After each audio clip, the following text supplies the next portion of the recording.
पहले जोत जरा के धो दी माता जी के जोत जरान का अच्छा रहे।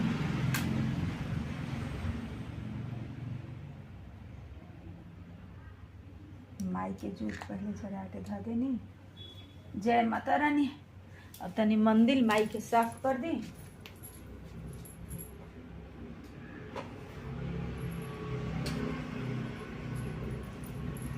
आज के दिन मंदिर साफ करे के चाहे शुक्रवार के शुक्रवार हम मंदिर साफ कर देवानी।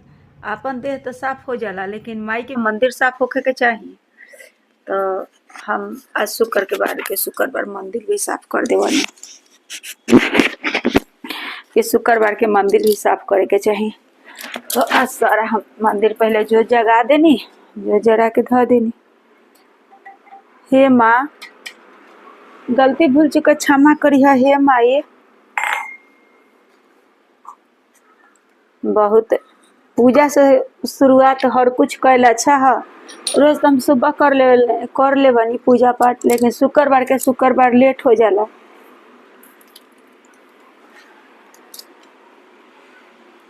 आगे से ध्यान रखम के शुक्रवार के शुक्रवार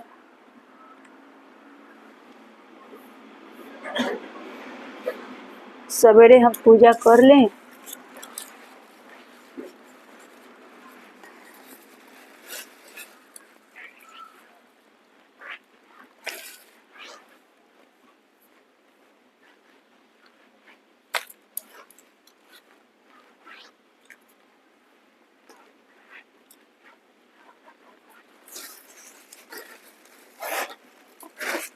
निमिया के डर मैया लगले ही लोरवा की झूली झूली।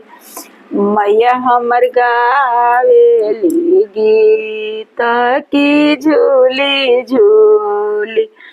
मैया हमर गावेली गीत की झूली झूल। झूलते झूलत माई के लगले पियसिया की चली भइली। माला होरिया दुआर मैया चली भइली। जागल बारू की सुतल ए माँ लीनी छक